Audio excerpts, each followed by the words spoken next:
Hello, welcome back. My name's Grandmaster Daniel Gormally. Welcome back to my channel. I should have been playing a rapid play today. I had a bit of a disaster yesterday with travel, so I'm going to talk a little bit more about that in a subsequent video. But today I want to talk a little bit about Matthew Turner, a game with Matthew Turner. Is Matthew Turner a lucky player? We've been talking about this subject a lot. In my opinion, he is. But of course, when we say lucky, we have to use inverted commas. So lucky in the sense that he makes his own luck. But Matthew Turner is somebody I've been familiar with for many years. He's actually from the same generation as me. I first played him way back in 1995. Now, that was one of the first FIDE rated tournaments I played, which is a Hastings Summer Masters. So normally Hastings would take part in the winter, but I believe it was some kind of centenary tournament or something. So they had it in the summer and they had it in a school. And one of the middle rounds of the tournament, or one of the earlier rounds possibly, I played Turner. I was black. And it was English defence. And I managed to draw. And I was delighted with that. I remember being delighted with that because I'd never really played anyone that high rated. But at that point, or in terms of ECF rate, you know, BCF, we used to have BCF ratings back then. We didn't have ECF ratings. I played Turner, I drew with him, and yeah, I remember being delighted about that result. But I think by then I was already like much stronger than my rating. I didn't have like a FIDE rating, but I was about to have a decent FIDE rating, and my ECF, you know, was already about 210. I was probably 220 strength, so I probably wasn't far behind him by that point. But this game we're going to look at was actually played in 2000. And this was played in a tournament, the Harry Gollenbeck Memorial in Paington. So Paington's a really nice part of the world. And I remember we used to play a lot of putting after the rounds. So let's just get on with the game anyway. And I was white.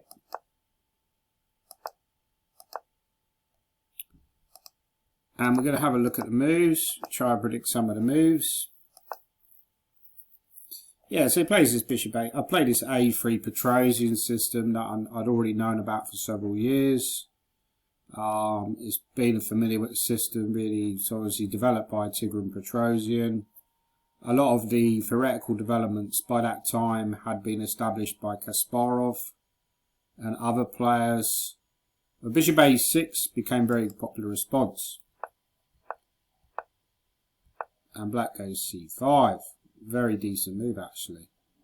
So c5 is a good move. And the point is that if you went, for example, in this position, if you went here, and now c5, now d5 would be a good response because you'd clog up this bishop. You'd be ready to go e4. So the bishop would be on a bad diagonal. But having now lured the queen to c2, now d5 involves a pawn sacrifice. White still can play that way. I'll play that myself, but it doesn't lead to any theoretical advantage. So in this game I went e4, which is the critical response. In fact, Magnus Carlsen lost a game in this line recently with black. So it has quite a lot of bite. Now there's two moves here. The other line is bishop c5, and I believe after bishop c5, white normally responds with knight b3. However, in the Carlsen game recently, he lost in the Qatar Masters. I believe the guy went knight f3. I think the idea is if you go knight g4, there are ways to meet that. Maybe it's knight d1 actually. But anyway, knight c6 was played, so I took. I think bishop f4 is also a possibility. I was probably, round about this point, I was outside my theoretical knowledge. So I think you can go, for example, bishop f4 might be a move.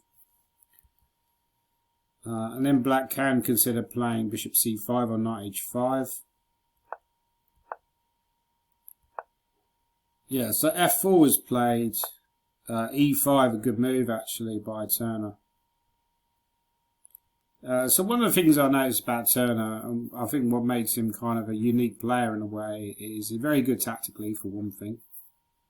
Secondly, very resourceful. You know, because of that tactical ability, he's very resourceful. I think he was always somebody favoured quite positional openings, so he could be quite good strategically as well. And he also stood out because, well, first he went to Cambridge, so he was in that kind of ballpark with Jonathan Parker, who was a friend of his, or is a friend of his, and Jonathan Rowson, who went to Oxford. So kind of a similar generation, but slightly younger, I think, Rowson.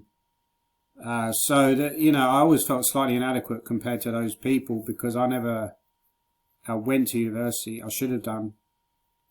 She left school when I was 15. I didn't take any for qualifications, which was unfortunate. Kind of regretting that now because it limits what you can do in life, your options. Yeah, and the other thing that I think Turner stood out for me was actually because I was a big fan of Countdown when I was a kid.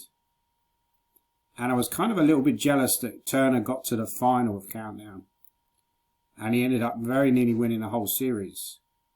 And there's been several chess players that got to these, that got onto Countdown. I actually auditioned for it in 1997 in a tournament on the South Bank. There was a Mind Sports Olympics, and they were doing auditions there. And one of the original producers of Countdown was like a Scrabble champion. I can't remember his name now. Maybe somebody in the chat can remember his name. He was, you know, getting people together for the audition. For the, not the audition, the kind of test they would do.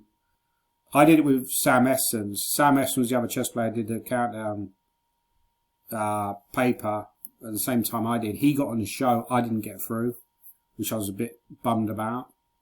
I think I'd probably, if I trained up, I could probably get on Countdown now, possibly, but maybe that's just me talking.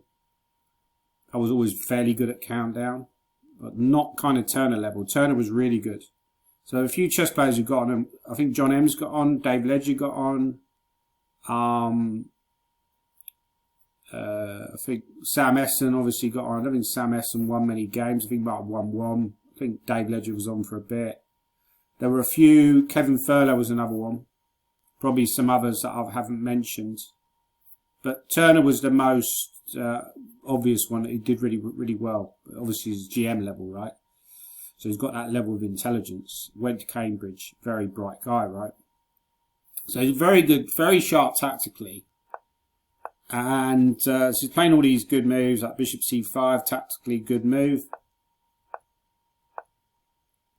And I think this is where, actually, I think maybe around about here, Black should have considered playing a move Bishop D4. That was the correct way to play. And then you're putting pressure on the C3 knight, which in turn puts pressure on E4. So how does White respond to that? Not so easy, right? Because if you play a move like here, then Queen B7 might be an issue. This guy is very weak.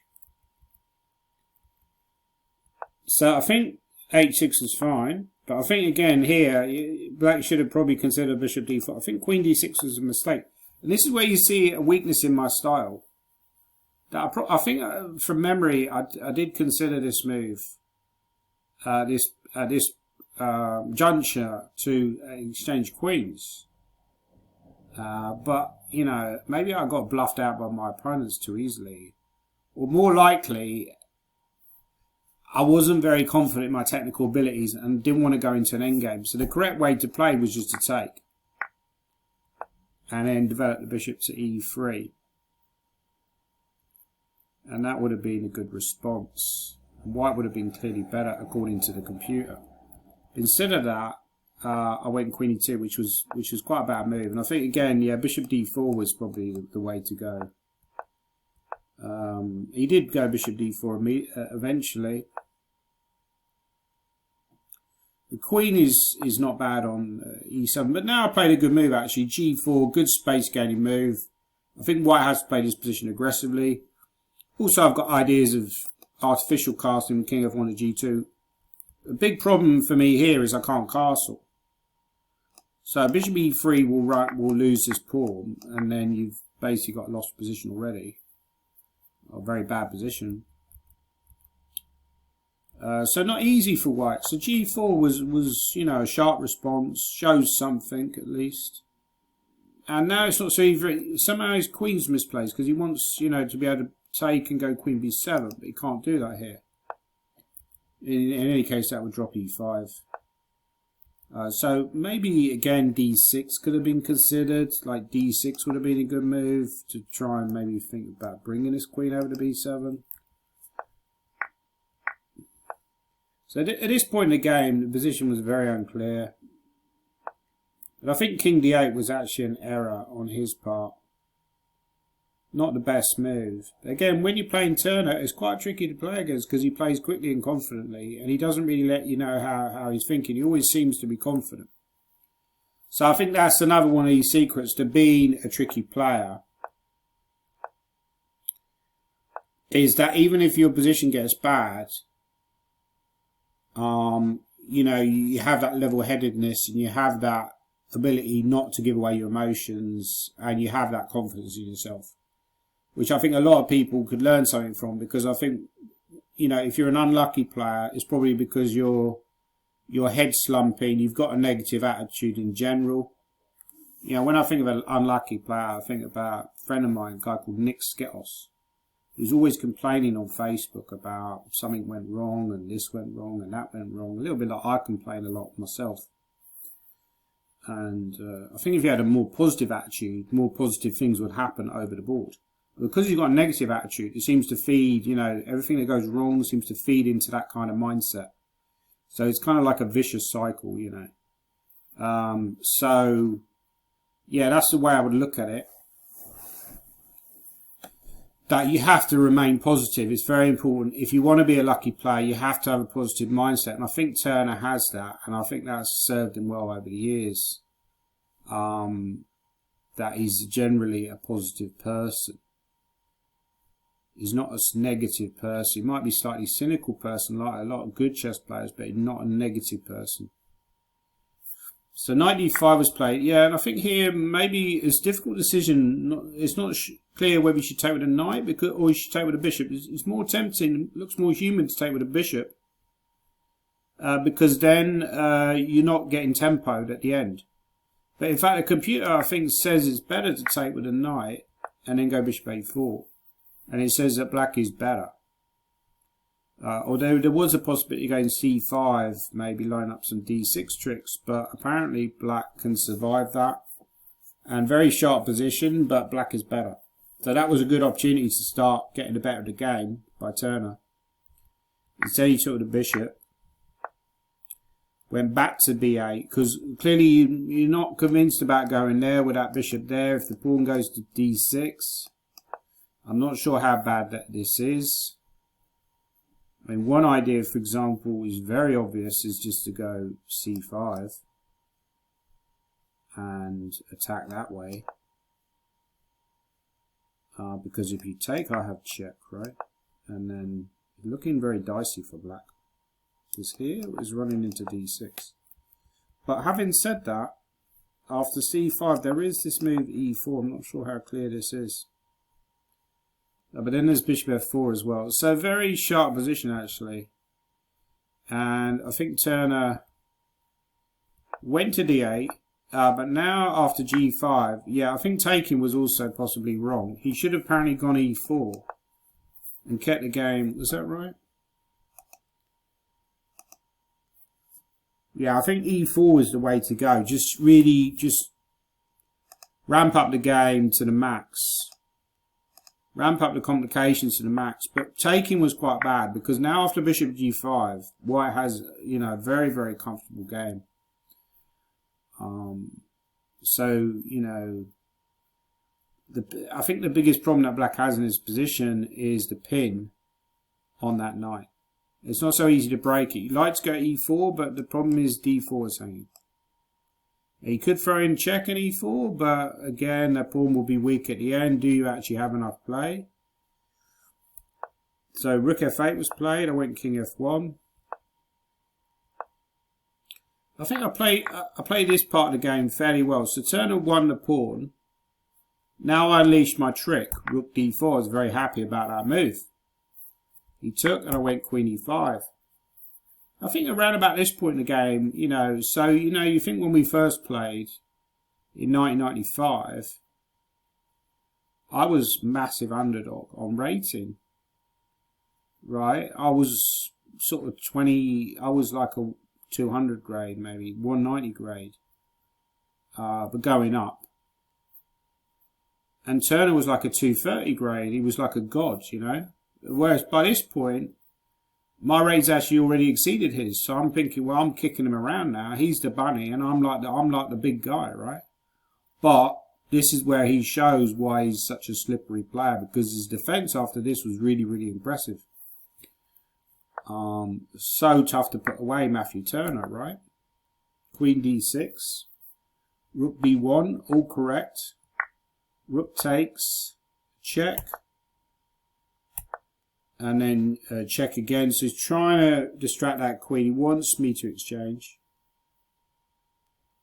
I'm not sure what would happen if king e2 actually. What would have happened? But then queen h2 you've got to worry about. So that is actually quite a serious problem. So I took, which again is correct. He took. And I went c5, which again looks correct. You're trying to break down this pin.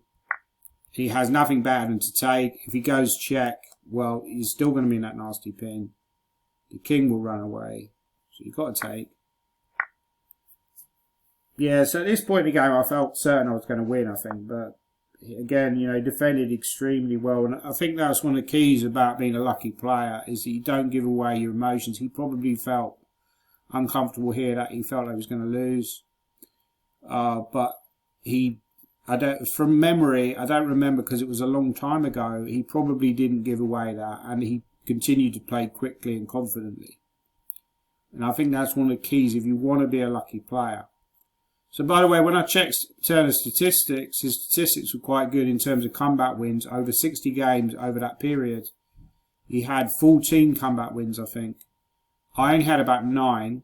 So comeback wins, when I say comeback wins, I mean games where you were losing, and somehow you managed to come back and draw, or either draw or win. I only had 9. I think Fernandez was the leader with like 16, right, games that I did. I was like lagging behind. So I'm not really a lucky player. Probably because I lacks confidence and I don't fight every game out to the end. And maybe I'm not as tactically resourceful. I think I am reasonably tactically resourceful, so that's one thing in my favour when it comes. But we discussed this before. I've got a negative attitude, and people have a positive attitude, like Fernandez and Turner. They tend to be luckier, inverted commas. Anyway, King G2 was played, and then I think, yeah, I went for the queen exchange. Probably that wasn't correct. I probably should have kept the queens on. Like a move like bishop d4 was very good. Now he can go rook f3, and then you think, well, this is very close to a draw. Well, apparently it isn't, because he's only got a pawn left. But queen and bishop against queen, you're going to win in the long run. I remember I had a game against Chris Ward in the British Championship, around about the same period, and he won with his queen and bishop against my queen. Not many pawns left. But you're going to suffer because white will just manoeuvre around forever. You can't liquidate this king, so very important that g5 can be met with h5. If g5 you had to exchange, then it would be a draw, because queen and bishop won't win against the sole queen, I don't think. But when there's pawns left, eventually white will be able to manoeuvre around, win this pawn, and win the game. Possibly exchange queens. There's always a danger that black will be forced to exchange queens as well, when the bishop, king, bishop and pawn endgame will be easily winning for white. So probably I should have gone bishop d4. If he goes rook b6, then I can simply improve the queen, something like queen d2, rook b8, sorry. But I decided to exchange queens, which is still winning, but tactically, Turner started to put up a very good defence, and I don't think I needed actually to manoeuvre the bishop round to g5. So, it looks tempting to do that, but when I look at this game now, I'm like, why did I bother to do that? Because the bishop was already on a good diagonal. There was no need to move that bishop. If I do manage to win g6 pawn, then that bishop will be very useful in helping the pawn to promote. So the obvious move is bishop e4. That would have been very strong, I think. I think the computer would give that as winning for white. Maybe there's something even stronger here. King g4, just crowding black. Rook a8, something like bishop d2. Then the game carried on, and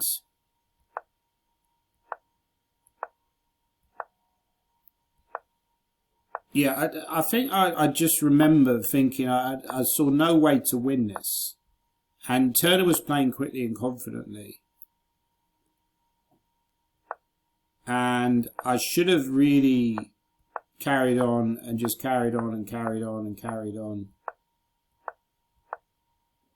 But at this point I agreed to draw because I just realised I wasn't making any progress. But I should have carried on further because there's no way that white will ever lose this position. You know, unless you lose one or two bishops. You're never going to lose it. You force him to claim the 50 move rule. You know, you force him into the indignity. Or you make him suffer for however many moves. I mean, how many moves is it going to take us to get to that 50 move rule? When we exchanged the queens, that was move 40. When I agreed to draw, it was only 16 moves later. Now, I'm not sure if it's even 50 moves rule for this position. It might be 75. But if I make no progress, I've still got 34 moves left to try and do something. Why am I agreeing to draw here? Was I short of time? I don't think I was. Possible I was short of time. I don't recall. It's probably just a game like, I think it was one game a day, and I think I was like, we're on holiday, we're in this kind of nice place, Paington. Let's just make a draw. I can't win this. Let's just make a draw and go to the putting green and play some putting. Play some golf. But thinking about it now, I'm thinking that is kind of a pathetic attitude, right? And you're not going to be a lucky player if you give people soft draws when you should be playing on. When you can't possibly lose, more or less, unless you make a horrendous blunder. Even if you lose the H-pawn, you're probably not going to lose the game. You probably won't win the game, but you're probably not going to lose it. But you should try at least for a few more moves. One way to play was something like Rook A3. If we carry on with the analysis. Why is it giving minus 2.2? That's very strange. That doesn't look right. Suddenly the computer is giving minus 2.2 about this position. What? Why? This must be a bad analysis. Because there's no way that black is better here. It's weird because it's not giving any moves. So that's strange. Anyway. Rook A4, Bishop C1. Yeah, now gives black as better again. So I don't know what's gone. There's something that's gone wrong here. Yeah, you just fiddle around, and eventually you may win D6 or you may win G6. You play on, and to be fair, it is tough to make progress here. You know, especially if you're playing against Turner, who I always thought of him having been like a weak version of Fritz. You know, it sounds a bit insulting, but I felt like he wasn't that great a positional player, but he made up for it through his great tactical ability, his resourcefulness. But he could also be a good positional player as well. You know, but he was just a good player. And I did play a match against Turner. It was a 6-game match. I took an early lead. He played some kind of early D6 system against me, like a Philidor type system. Won a nice game with white. I probably should have kicked on from there and then wrapped up the match. And maybe taken... I think if I'd have been a bit bolder, I probably would have taken a bigger lead into the final. But I remember the final games, I was very nervous. And I lost the final game with white when I needed a draw to win the match. Lost the game.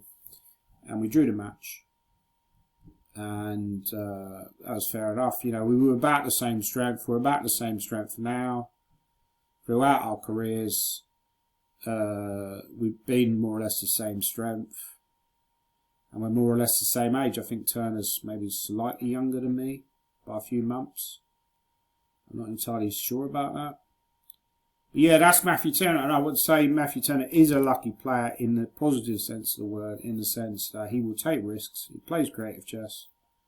He's very, very tactically. One thing I'd stand out about Turner, the reason why I would say he's a lucky player, or he can be characterised as a lucky player in the sense of inverted commas, not actually lucky, but, you know, he's been successful partly because of his great tactical ability, and that's how he's able to get out of a lot of bad positions because of his resourcefulness.